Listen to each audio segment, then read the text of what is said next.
નમસ્કાર દર્શક મિત્રો, ધ લોકસત્તા શોમાં આપનું સ્વાગત છે। હિમાચલ પ્રદેશ આજે કુદરતી આફતો અને ગ્લોબલ વોર્મિંગના પ્રભાવનો જીવંત દાખલો બની રહ્યો છે। અહીંનું સફરજન માત્ર એક ફળ નથી, પરંતુ લાખો ખેડૂતોના જીવનનો આધાર છે। રાજ્યના અર્થતંત્રની કરોડરજ્જુ છે અને રોજગારનો મુખ્ય સ્ત્રોત પણ છે। પરંતુ છેલ્લા કેટલાક વર્ષોથી જે પરિસ્થિતિ સર્જાઈ રહી છે તે ચિંતાજનક છે। સતત વરસાદ, ભૂસ્ખલન, વાદળ ફાટવું અને તાપમાનના ઉતાર ચઢાવને કારણે હિમાચલના સફરજનનું ઉત્પાદન ઘટી રહ્યું છે। આ વખતે તો ચોમાસું સામાન્ય કરતાં 5 દિવસ વહેલું આવી ગયું અને શરૂઆતથી જ ભારે વરસાદ પડવાના કારણે પરિસ્થિતિ વધુ ગંભીર બની ગઈ। રાજ્યના અનેક જિલ્લાઓમાં રસ્તાઓ ધોવાઈ ગયા, હજારો માર્ગો બંધ થઈ ગયા અને 3 મોટા હાઈવે બંધ થવાથી સફરજનના પરિવહનમાં ગંભીર અડચણ આવી ગઈ।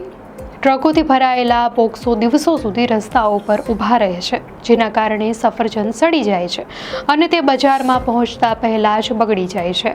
ખેડૂતોની સ્થિતિ દયનીય છે। વર્ષો સુધી મહેનત કરીને જે પાક તૈયાર થાય છે તે થોડા જ દિવસોમાં વરસાદ અને પૂરથી બગડી જાય છે। ખેડૂતો કહે છે કે સફરજનના પાનમાં ફૂગ લાગી રહી છે, પાંદડા ખરવા લાગ્યા છે, ફળનું કદ અને રંગ બગડી રહ્યા છે અને બજારમાં તે સારી કિંમત પર વેચાઈ શકતું નથી। એક સમયે જે બોક્સ 3 થી 3.5 હજાર રૂપિયામાં વેચાતા હતા તે આજે અડધા ભાવમાં જ વેચાઈ રહ્યા છે। બજારમાં સફરજનના ભાવમાં 50 થી 60% સુધીનો ઘટાડો થયો છે। આ ખેડૂતો માટે આર્થિક આફત સમાન છે। તેઓ કહે છે કે આખું વર્ષ સફરજનના પાક પર આધાર રાખીને જીવે છે, પરંતુ આ વખતે ખબર નથી કે આવક કેવી રીતે થશે અને પરિવાર કેવી રીતે ચલાવવો। હિમાચલ પ્રદેશને એપલ સ્ટેટ કહેવામાં આવે છે, કારણ કે અહીંના 5 જિલ્લાઓમાં મુખ્યત્વે સફરજનની ખેતી થાય છે। આ ફળ રાજ્યની જીડીપીમાં લગભગ 13% ફાળો આપે છે અને દર વર્ષે 5 થી 6 હજાર કરોડ રૂપિયાનો વેપાર ઊભો કરે છે। પરંતુ આ વખતે સંયુક્ત કિસાન મંચે અંદાજ લગાવ્યો છે કે 1200 થી 1500 કરોડ રૂપિયાનું નુકસાન થશે અને 1 કરોડ સુધીના બોક્સ ઓછા વેચાઈ શકે છે। આ માત્ર એક આંકડો નથી, પરંતુ તે લાખો પરિવારોની આશાઓ, સપનાઓ અને ગુજરાનને વ્યક્ત કરે છે। 2010માં હિમાચલમાં રેકોર્ડ ઉત્પાદન થયું હતું, ત્યારે 5 કરોડથી વધુ બોક્સ મળ્યા હતા, પરંતુ ત્યારબાદ સતત ઉતાર જોવા મળ્યો છે। 2024-25માં ઉત્પાદનનો અંદાજ માત્ર 2-2.5 કરોડ બોક્સ સુધી સીમિત રહી શકે છે। આ ઘટતા આંકડાઓથી ખેડૂતોની ચિંતા વધી રહી છે। વરસાદ અને પૂરના કારણે ફક્ત પાક જ નહીં, પરંતુ બજાર પરિસ્થિતિ પણ બગડી રહી છે। ખેડૂતોનું કહેવું છે કે રસ્તાઓ બંધ થવાથી માલ સમયસર બજારમાં નથી પહોંચતો। પરિણામે ગુણવત્તા ધરાવતા સફરજન પણ વાજબી ભાવ નથી મેળવી શકતા। જે લોકો આ વ્યવસાય પર આધાર રાખે છે, જેમ કે ટ્રાન્સપોર્ટ્સ, વેપારીઓ અને દુકાનદારો, તેમની આજીવિકા પણ જોખમમાં આવી ગઈ છે। આ રીતે આ સમસ્યા ફક્ત ખેડૂતો પૂરતી મર્યાદિત નથી, પરંતુ આખા અર્થતંત્રને હચમચાવી રહી છે। વિશ્વ બેંકના અહેવાલ અનુસાર રાજ્યની 70% વસ્તી ખેતી પર આધારિત છે અને સફરજન બાગાયતી પાકોમાં 80% હિસ્સો ધરાવે છે। એટલે કે સફરજનમાં ઘટાડો થવાથી સીધી અસર લાખો પરિવારો પર પડે છે।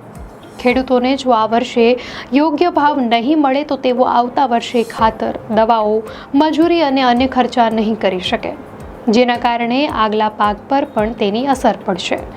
એટલે આજે જે નુકસાન થઈ રહ્યું છે તે ફક્ત આ વર્ષની સમસ્યા નથી, પરંતુ આવનારા વર્ષો માટે પણ સંકટ ઊભું કરી રહ્યું છે। તો નિષ્ણાંતો માને છે કે આ સ્થિતિનું મુખ્ય કારણ ગ્લોબલ વોર્મિંગ છે। તાપમાનમાં સતત વધારો થવાથી હિમાચલ જેવા પ્રદેશોમાં હવામાનનું સંતુલન બગડી રહ્યું છે। પહેલાં જ્યાં ઊંચાણવાળા વિસ્તારોમાં જ સફરજનની ખેતી શક્ય હતી, ત્યાં હવે ગરમીના કારણે ઉપલા વિસ્તારોમાં પણ પાકને જોખમ વધી ગયું છે। વરસાદનું અનિયમિત માળખું, વાવાઝોડા, ફૂગ અને કીટકોની વધતી અસર, આ તત્વો મળી ખેડૂતો માટે નવી મુશ્કેલીઓ ઊભી કરી રહ્યા છે। જો આ પરિસ્થિતિ યથાવત રહી તો આગામી સમયમાં ઉત્પાદન વધુ ઘટશે અને રાજ્યની આખી અર્થવ્યવસ્થા પર તેની સીધી અસર પડશે। હિમાચલનું સફરજન માત્ર એક વ્યાપાર નથી, તે રાજ્યની ઓળખ છે। દેશના મોટા શહેરોમાં જ્યારે હિમાચલી સફરજન નામે બોક્સો પહોંચે છે, ત્યારે તે ગુણવત્તા અને મીઠાશનું પ્રતીક બને છે।